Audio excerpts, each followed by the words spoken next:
Welcome to Beyond the Cloud podcast. I am your host, Tanya Hilt, founder of Cloud Business Services and Tanya's Bookkeepers Bootcamp. Join me and my fellow collaborating accounting professionals while we discuss important business topics and pushing the boundaries within the industry. Welcome everybody to Beyond the Cloud, and this is part of our community series. And so today we have co-host and sponsor Richard Roppa-Roberts, and then as our guest we have Jennifer Baudic. So first off, let's hear about our guest. So Jennifer, tell everybody about yourself, those who don't know you, those who maybe haven't seen you in a while. Tell us a bit about yourself and what you've been up to. Well, thank you, Tanya. Always great to see you, and Richard, you too. I think we were trying to count back the number of years since we saw each other in person, but hopefully we can make that change soon. My name is Jennifer Baudic. I do go by the title of cash coach because my passion in life, my lot in life, is to work with small business and the self-employed to improve their pricing and profits. Right? That's all related to workflow, but at the end of the day, those of us that are in business because we want to make a profit. We want to have a lifestyle. We want to have a retirement plan. And so that's where I step in to be that guide, to be that coach, to be that cheerleader, to help make those things happen. Shall I save my most recent till a little bit later, or would you like to hear about it now? No, let's talk about that because that'll kind of roll in. And then once you've done that, then, we'll let everybody who doesn't know about Richard hear a little bit more about Richard too. We thought we'd have the guest go first, or I thought we'd have the guest go first. So. Sure. So part of working with small business owners and the self-employed is that as I'm helping them grow, they often need to hire. And hiring in the accounting industry is a very, very challenging task. It's something that I undertook for 10 years of running my practice. Not easy. How do you know who to hire? Do they know what they know? Can they do what they say? And so a very good friend and colleague of mine, Susan Watkin, had started a program called Find Our Bookkeeper. And very sadly, she decided to retire from the industry. So I went bashing down her door to say, what are you going to do with the program? Because I've been referring businesses and bookkeepers to her for years. So she's like, oh, I don't know. And I was like, sell it to me. And so we had a very lovely December talking about it, and she agreed to sell it to me. And so 2023, voila, I'm running the Qualified Bookkeepers program where I'm matching Canadian business with Canadian bookkeepers. And our goal is to impact the Canadian economy in a positive way. When small business has the right financial person in place, everybody wins. So there's my passion projects. They go together. And the last thing I'd like to say about it is, as the middle child living in the middle of the country, it's my job to bring people together. Oh, that's awesome. So let me just ask you that. Is there any aspirations of expanding to the States? That is a great question. We have many colleagues and friends in the States. So I do have a number of individuals that have joined out of country. At this time, we are Canadian to Canadian because that's where my knowledge and expertise is. However, I'm also a member of AIR, which is the Accounting Influencers Roundtable that is global. And so I do, if I can, and of course I can, because you can do whatever you set your mind to these days. So the plan is that once I've got my blueprint for Canada, then it can expand out to other countries. Perfect. I love it. And I love that you never miss an opportunity. When you saw something out there that was going away that you were really attached to, sell it to me. That's I know. Those were my words. I was like, wait, right? Let's have this conversation. And very proud to say our friendship is still intact, because when you do business with friends, sometimes things can be tricky. And so it was very important to both of us. So I do like to share that, because at every opportunity, I like to share her name, Susan Watkin. She's the one, this was her brainchild, and I'm just carrying the torch forward. Mind if I ask a couple of questions, dig in a little bit? So are you, it's obviously a community where it's for companies that are expanding and they're looking for assistance. Are you connecting people for a fee? Are you doing that on a contract basis, a full-time basis? Tell us how it works a little bit. Everybody asks that question, and one of these days I'll start putting it into the chat or the topic of it, but I do have some big plans for the Qualified Bookkeeper program. At its core, it is a boutique recruiting agency for bookkeepers, period. So a Canadian business needs a bookkeeper. I'm going to go and source that bookkeeper for them. That bookkeeper might be a full-time employee, a part-time employee, a contract freelancer, subcontractor, whatever the case might be. That is who that person is. And I go the extra steps of testing them, assessing them, vetting them, validating their accounting knowledge and theory, and creates that great opportunity. And of course, our topic today is community, that I'm building the Qualified Bookkeepers community. I'm calling it Giving Your Business a Lift. And what that is, it's going to be a gated community where there's going to be free access to webinars, there's going to be learning, there's going to be access to paid learning, but it's going to be a community where we can all share and grow. Because one of the really unique things that I get to discover about all the bookkeepers that I work with is I know what they're good at, I know where they excel, I know what their specialty, their niche is, their passion, and I also know what things that they love, but maybe are a little bit weak in. And so by virtue of technology, I can go through my app and say, hey, you know what? I've got a whole bunch of people that need to know a little bit more about HST filing in Nunavut. And then I can put on a webinar, a session, a training module that answers that problem. So that's where the community is going to be built. It's really going to be a result of what does the community need? And Richard, I love to ask the question. I know in Canada, we're always looking at a conference that's going to give us more than this. What happens after I know what I'm doing? And that's part of the need that I want to fill, is what happens after I have a bookkeeping practice? Where do I go to learn more? How do I learn to run that practice better? I love it. I hope this answer wasn't too long, but I could go for probably an hour and a Great. half. No, it was a fantastic and what I'm going to do with that. answer. And coincidentally, I was in recruiting for 14 years. Then I'm going to talk to you after today's call because I would love to pick your brain. I would be happy to have you pick my brain. I learned so much just about business in general by recruiting, and all of the things that you need to look for that are the unspoken things, the body language, the short answers, the answers you need to dig into a little bit more because it didn't quite answer it. Sounded like they gave a good answer, but they didn't answer the question itself. Right. Yeah, we can definitely talk about that offline. In fact, we not to change the topic to my own community, but we have a cohort community in Roundtable Labs that is all about not only management skills and how to be a better manager, but it is also about how to hire, how to fire, how to review, how to make nothing a surprise, because that's the biggest problem with employment is, well, when you do a 1-year review, you're reviewing a whole year in an hour, and that's kind of an impossibility for most people. And so I like to take it and say, it shouldn't really ever be 1 year in 1 hour. It should be a constant ongoing review scenario where everybody knows where everybody stands all the time. Yeah. As an employee and as somebody I was running my own department at 21 and my own office at 25, I completely agree. There should be no surprises.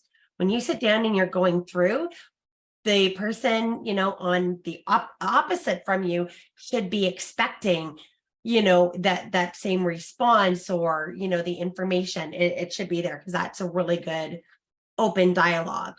So. Oh, yeah. And I think the other half of that is, we need to take a new approach to reviews. It shouldn't just be one-sided where it is the employer reviewing the employee. It also should be the employee giving feedback back to the employer. Well, and that's a conversation is what that is. It is. Well, and it's interesting because as you're saying that, Richard, I actually don't review my employees or my team. I don't like to call them my employees, my team. I don't review them. We do quarterly reviews. They do a self-performance review, submit it to me, and then I get to say I either agree or disagree with their assessments and back up why, but they're filling in how I can help them, what their goals are, and how I can help them meet their goals. And it's all got that positive spin on it, which is probably telling me that maybe this is one of the things that I should be putting a little course on, because we are actually partnering with Jen. So anybody going through Jen, Bookkeepers Bootcamp is going to be partnering. So we are going to be launching in Q2 a full online DIY suite of courses, all kinds of stuff for our community. And Jennifer's community is going to get a lot of that just by being a part of her community for free. Just like a roundtable, we'll be able to do things back and forth and that, because I'm doing it for the education and to help people as well. So that's not necessarily part of the stuff Jen people would get immediately, but maybe that's part of what's next. But what I'd like to say before we actually, you know what, before we do that, let's pause. Richard, so you are here as a sponsor as well as a co-host today. So I am. you are. So let's let everybody know, as a sponsor, we're doing a commercial. So let's let everybody know about Roundtable Labs, what they don't know, what they need to know, and why you're amazing. So I don't know what people don't know, and I will make an assumptive guess on what they don't know, but I'll kind of give you the elevator pitch for what Roundtable Labs is. It's a community where we talk things out. We typically start with what are the problems of the day, and I'm actually going to back up in time a little bit and tell you a little bit about our very first roundtable and why it is called what it is called. So the name of our very first roundtable is Not the Only One Roundtable. And it came about because we quickly learned that as we were solving problems and talking things out, we weren't the person who had the initial question or issue or problem. They weren't the only one that had been there before. Somebody had been there before them.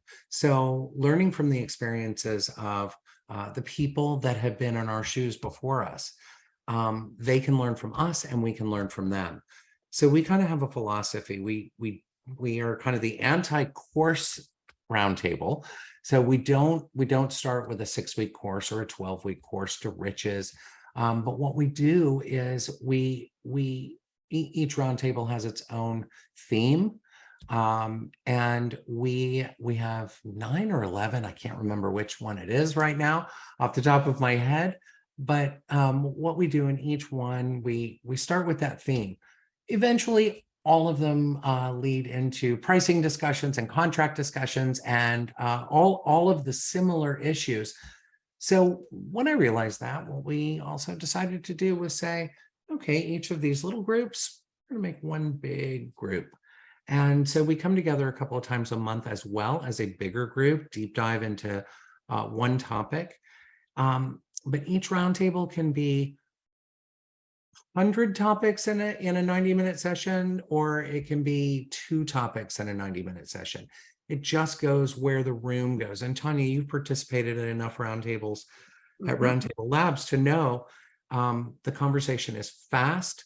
It can be a lengthy topic. It can be a very quick thing where somebody just needs a quick answer, but it's all very topical and relevant to the moment in time that we are.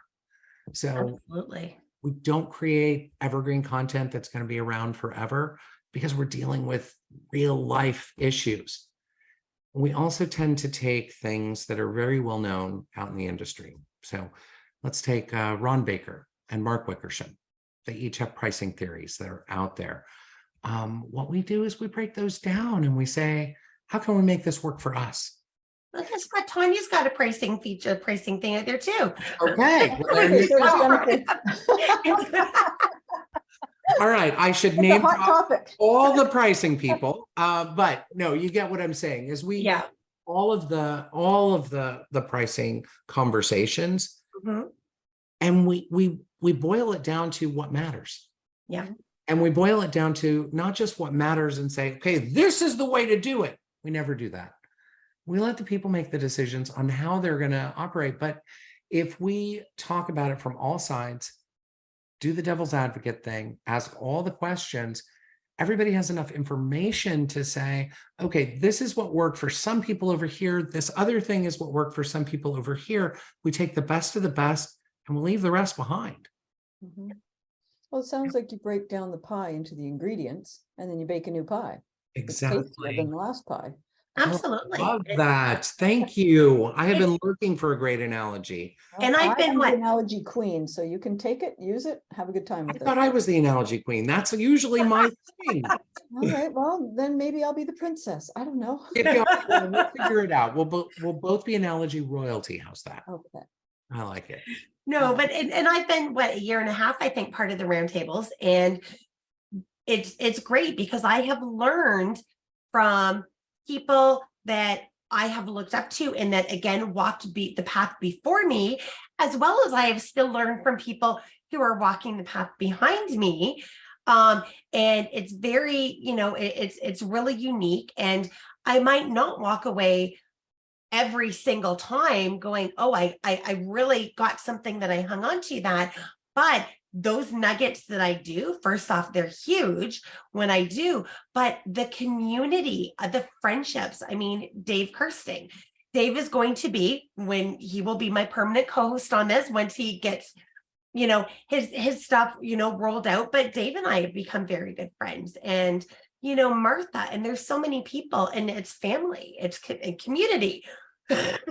I can say with absolute certainty that that is one of the distinguishing factors. You can attend a course with people and you get to know them, and you're there for that period of the course. What we have developed, and I think the best way to describe it is when COVID hit and everybody went into a panic, and we had some people that were going into the hospital and didn't know what they were going to do with their practice, how they were going to keep it running. They were so low. And we all kind of stood up and said, okay, what do you need? I don't know. I'm about to go into the hospital. I can't think about that. Great. Give us your master last pass and let us take care of your practice. And a couple of people came out of the hospital with a better practice than when they went in. They had price increases negotiated with clients that they had had for years that they never thought they were going to be able to get price increases from. New contracts, new prospects. Nobody was in it to become rich off the back of their sister firms, but we were all there to just make sure that people got taken care of, and that really put a whole new life into the group. And I always knew that we were a community, and I always knew that we had great people around us, and great friendships were formed, and we had some business partnerships form in the group. But it was never exemplified more than those moments when another story, and it's a sad one. We had a member who passed away, and the husband called and said, I don't have the vaguest idea what to do, but I know that she was very attached to this group, and can you help? And it wasn't just myself. It was myself, another member, I think 2 or 3 others, but we all took a piece of this pie and said, okay, here's how we're going to disassemble this. Here's how we're going to distribute clients. Here's the master plan. And we kind of put it together as we were going along, because there was no plan in place if something were to happen to her. And out of that came one of our one topic roundtables that we do at least a couple of times a year, and it's literally called "I'm Dead Now What?" And we talk about what to think about if you're hit by that proverbial bus that eventually most of us are going to be hit by. And so it's bringing things into the open that we don't normally think about. Yeah, but and you're right with the community. That's how boot camp. We had a community beforehand, but a lot more people like left the nest when they were done, and it was through COVID that again we pulled together and really started doing that. And we meet weekly, at least weekly now, with a bunch of us. Same thing. And Jen, you're taking what started out as literally like a match.com type scenario and wash the hands of it. And you're continuing this with, you're like, no, we want the continued community, the continued support. That's what you've got in mind now too, right? Well, I have a question for Roundtable Labs. how do you moderate or control that conversation? Or control is not the right word, but how do you guide, keep the conversation polite and keep it productive? Is that maybe a better way of describing it? Oh, it's interesting because Someone has to herd the cats there. that's exactly it. So each roundtable has its own host. Okay. And Tanya and I were talking about this recently. The host's job is not to be the expert, not to be the talking head at the front of the room with all the answers. It's to pull the expertise out of the room. But we also have to learn how to, and I hope I'm not going to get in trouble for saying this, but we have to learn how to cut off the long talkers. We have to learn how to keep the conversation going and know when to cut the conversation off and change topics. Okay. So, because one conversation can go on and on and on. And once we start repeating ourselves, it's time. It's time to change the topic to something different. And usually that is a very organic shift in topic, because something from somebody's answer from 10 minutes ago will be the thing we lead into next. But we kind of set the stage at the beginning to say, it's a conversation and everybody participates. Mhm. And if you don't want to participate, that's fine. But that's kind of the nature of the group, is that we're all going to have that conversation. And so we have learned through, some people raise their hand electronically, some people raise their hand, and some people just jump right in and talk. And it's okay. I meet everybody where they are, and I don't push back and go, you didn't raise your hand electronically, you're going to have to get to the back of the line. We let the conversation happen like it would happen if we were at a happy hour. I think the people involved are respectful, though, because I have done each one of those, and the situation depends. Yes, sometimes I'm the long talker. Sometimes I'm not the long talker. Sometimes I always have an opinion. I mean, anybody that knows me, I'm not going to hide that.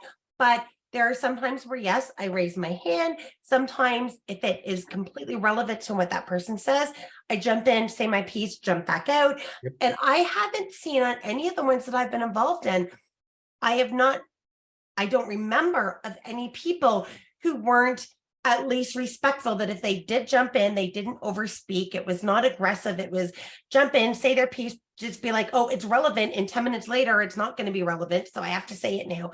I mean, it's all about it really is about the community. It's the people. It is. And every now and again, you'll get the odd comment or whatnot. And I don't even want to think about it as controlling the room, because at that point, it's something that person needs to say or get off their chest. And we let that happen. That's what happens in real life community. Think about, I guess sometimes you have to vent, right? Like, I'm going to jump in and talk over you for a second, because sometimes you just got to vent. Exactly. You just nailed it. Yeah. It's like a real life town hall. Just like when I go to a city council town hall meeting, people sometimes stand in line, some people shout from the audience. It's just like that. It's quite fun. It does move fast. There's a lot of information that's exchanged, and there's a lot of aha moments that come about. And there are some universal things that come up over and over and over again. And that's okay, because we're constantly refining and learning and doing. And that's what we're all about. And here's the other thing. I started out as the host of my initial community, not the only one roundtable. And as we grew, I recruited hosts to take on the role. And I don't get involved in how they host. So each roundtable has its own personality with its own way of doing things. And that's kind of what makes it special. It sounds. Yeah, it's a bunch of little communities. It sounds therapeutic. You know what? It really is. It really is therapeutic. And even though those times that people need to vent, we have enough professional and personal respect for each other that, again, you let it happen. And I think there have been a time or two where I've kind of heard behind the scenes that some people may have crossed the line, but that's dealt with privately with them, just like you would do in a real life situation. If you think somebody said something that wasn't, wasn't quite appropriate, you would pull them off to the side, try to divert, pull them off to the side and have a one-on-one conversation. It's What? No group shaming? Come on. it's beautiful. It's all about support. And this is, why I'd heard so much about, the communities beforehand. And I absolutely love it because it is about the support. And this is where, again, when we were having, talking community, I'm like, okay, let's get Jen, because again, Jen's got this new community, that you've got going. And I'm a part of, the roundtable community. And again, like, I absolutely love it. And again, I've got my own and I know, Jen, you're all about community.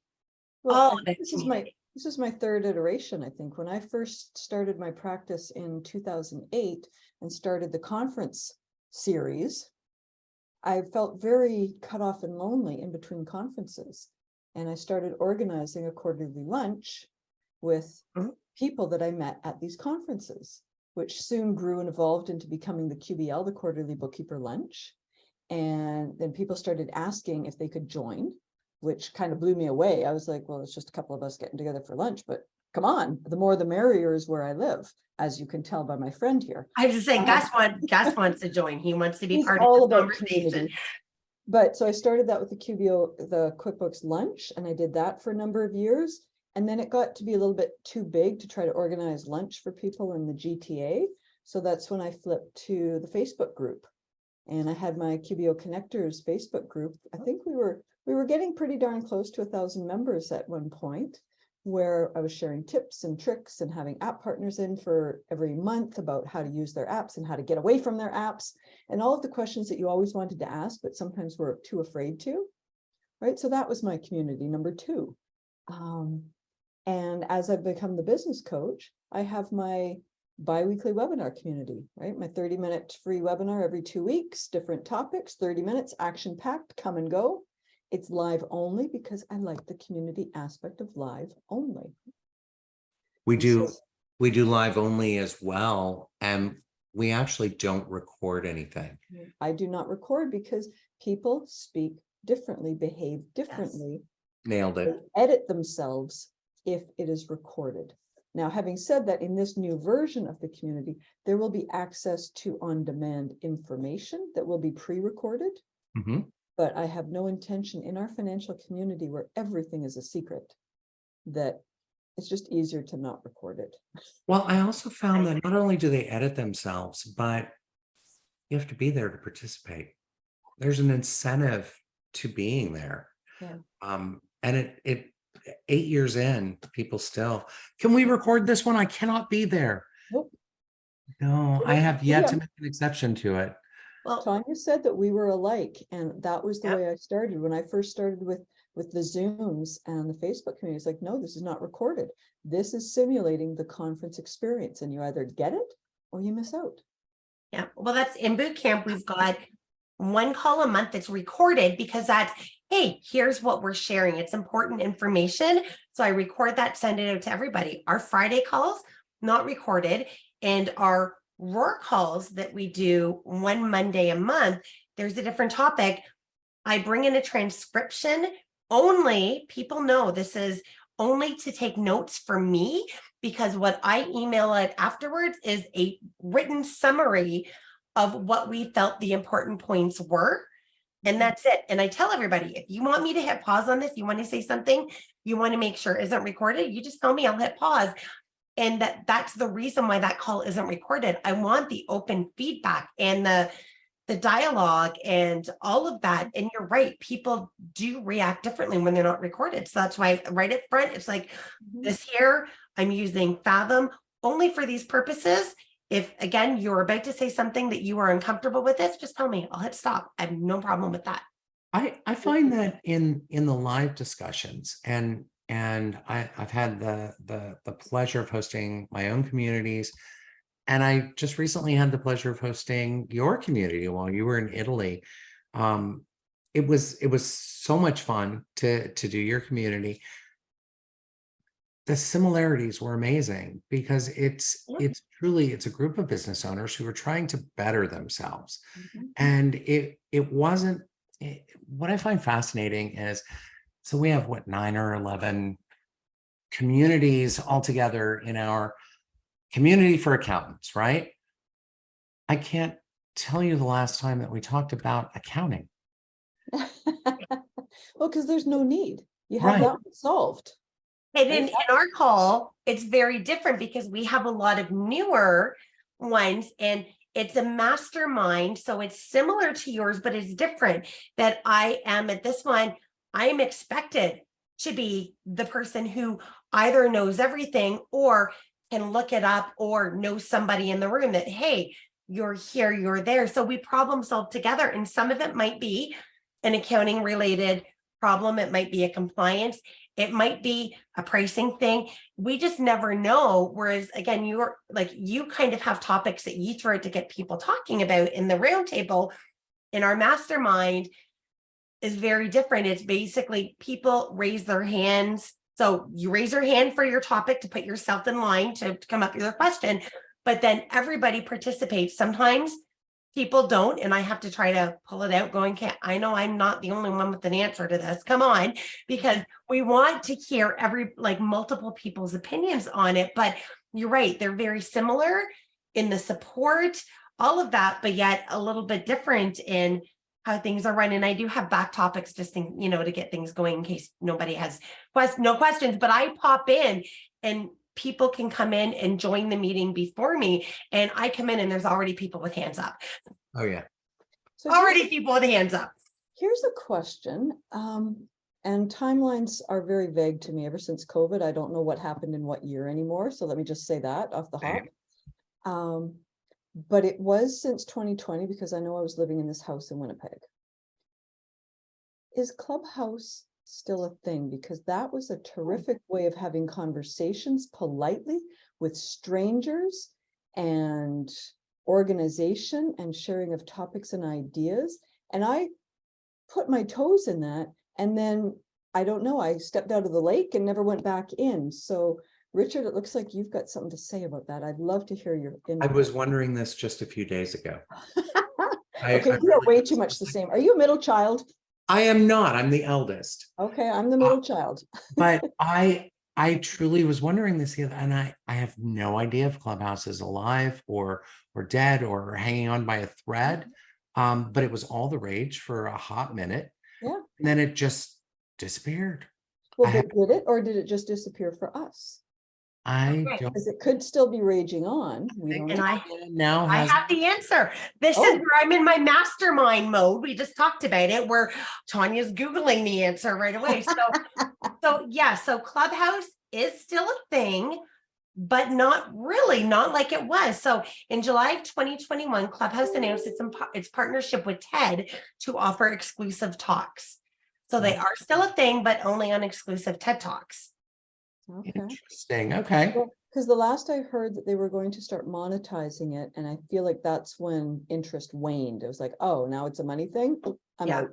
And Right? it was the same thing. We were on there for Beyond the Cloud. Susan came on. She was on there with me quite a bit. We co-hosted some stuff. And you're right, it wasn't long. And I was just like, I just don't have time to do this. But it was a community. Yes, it where was. there was polite conversations going on, where people could stand up and share, and you could go walk into a room of strangers because you knew that they were talking about something that interested you.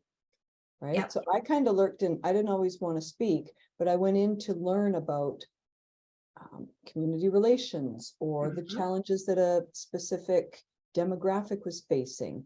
And I was like, wow, I kind of feel like I'm eavesdropping, but in plain sight, so I don't feel creepy about it. And so parts of it I enjoyed, but I can't tell you why it didn't stick. Yeah, no, put my it finger on and that. it could have been that they changed to monetize and changed to TED, Yeah. but like just in January of 2023, it was still downloaded almost 700,000 times. Well, and maybe TikTok showed up around that time and took over everybody's brain. Could be, but it has seen a decrease. It says that it's an 80% year-over-year decrease.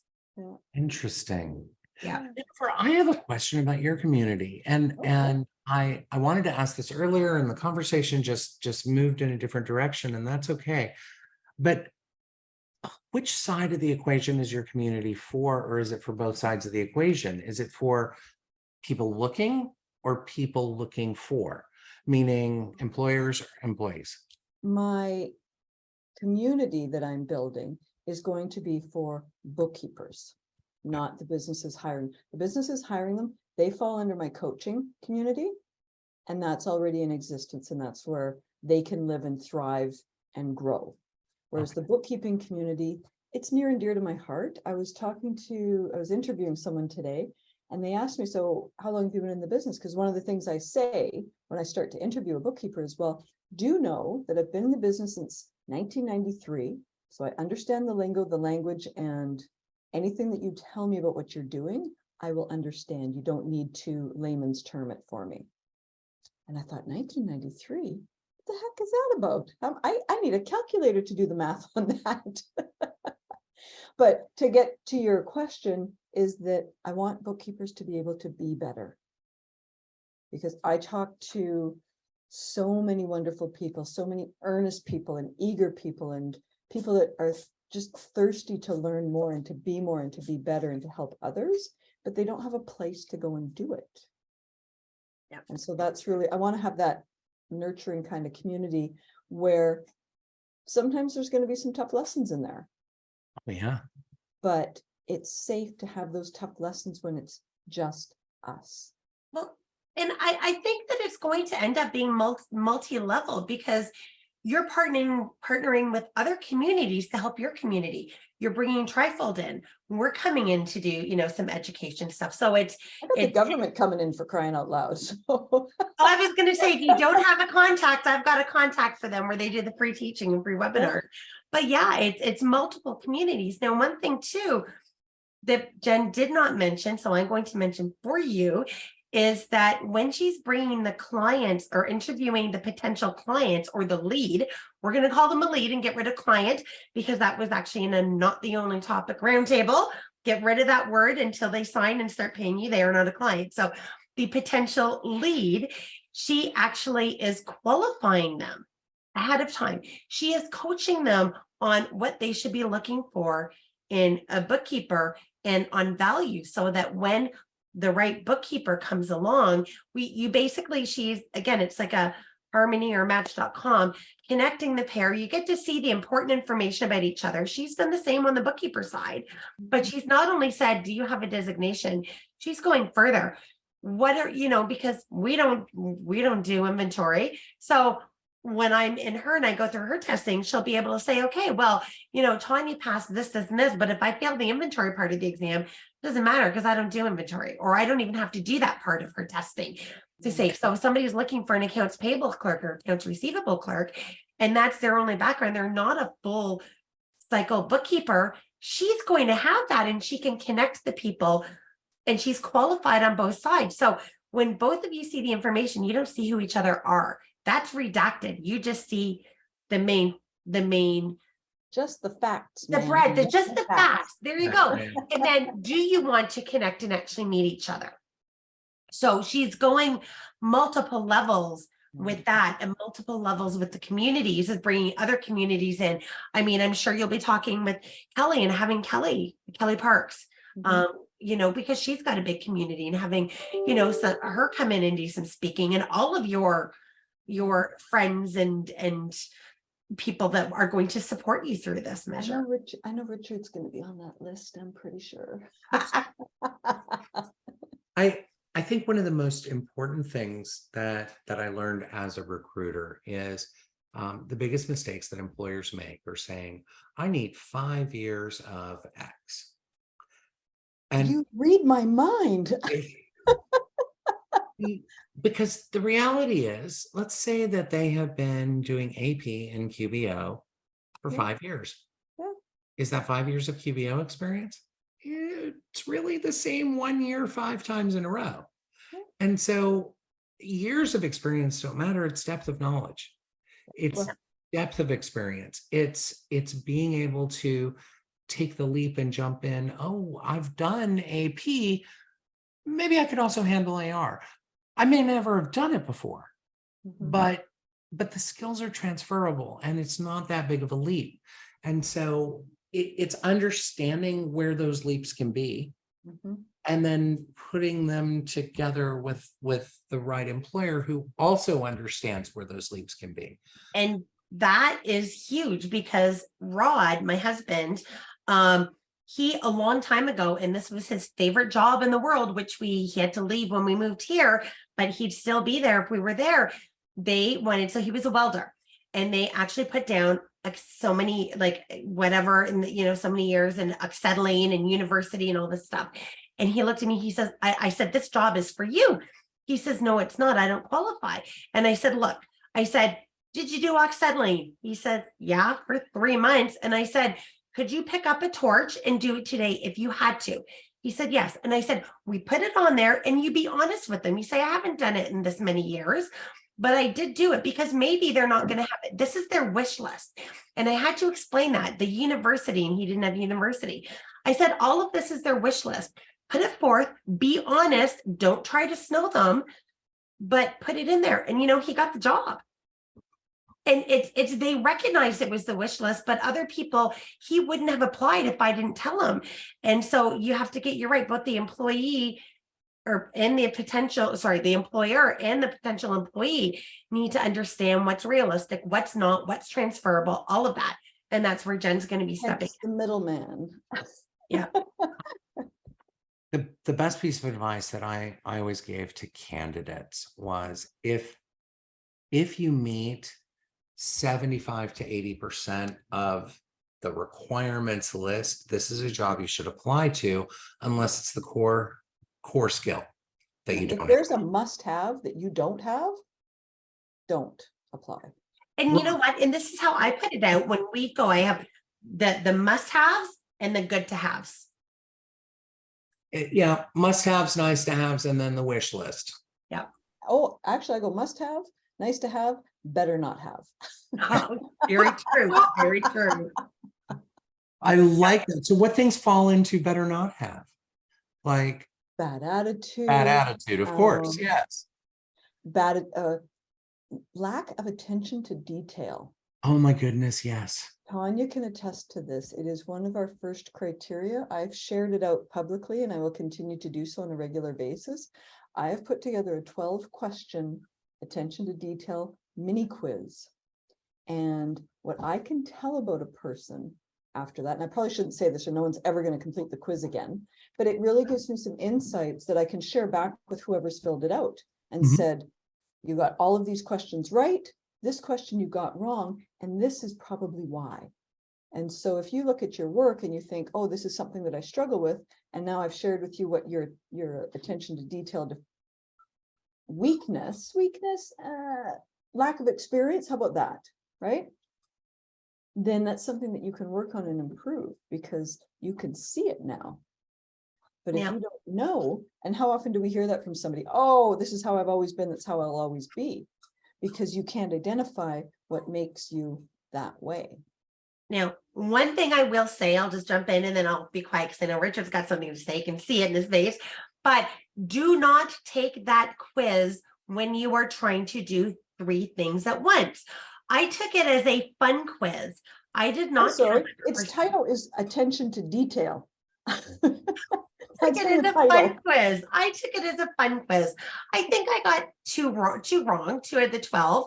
We went through it afterwards, but that is my thing is she's not throwing it out there for a fun quiz. It is not a fun quiz. Actually pay attention because those 2 things we went through, had I have paid attention, I probably would have got 100%, but I was not paying attention.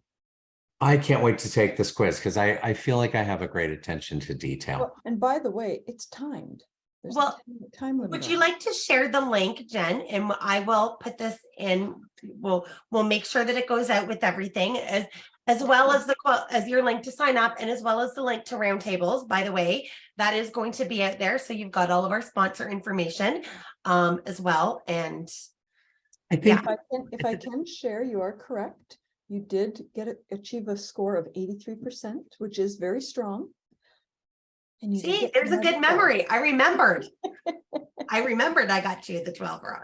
I think in the pro advisor community, one of the there are two things that bug me on attention to detail. First of all, on a resume, calling yourself a detail-oriented person, but spelling QuickBooks with a lowercase b, or 2 words. or 2 words, and pro advisor as 2 words. Yeah. It just doesn't make sense. That doesn't compute to me, especially if you are a certified pro advisor. You've been exposed to the word enough that you should get it, that it's 1 word, capital B in the middle. And pro advisor the same way. And yes, I know I'm probably dismissing some good people, but the attention to detail is important. You're not dismissing, you are dismissing people that are not suitable to the role. Agreed. Right? It's not that they're bad people, they're just not suitable. And Absolutely. that is the one thing that I both like and I'm paying attention to now that I'm a recruiter, is that because I love people. I love drawing out the answers and finding their best and helping them shine in an interview so that I know what they're good and strong at, because the role that I'm interviewing them for might not be the one for them, but I want to know enough about them so that when the next one comes along and I think, oh, you know what? That person that I talked to last Tuesday was amazing, is probably perfect for this role. And that's the role of a recruiter, is being able to make the connection without the software. And again, I relied on software for many years I rely on software too, as a support mechanism, the same as QuickBooks Online is a support mechanism. So thank you very much for your time today, Jennifer and Richard. Thank you so much for co-hosting and sponsoring. So if people want to find you, where do they find Roundtable Labs, Richard, first off? They can go to Roundtable-Labs on the web, and they will see descriptions of all of our different roundtables and how to sign up right there. Beautiful. And Jennifer, we are going to be sharing the link. I'm assuming you're going to let me share the link of the quiz?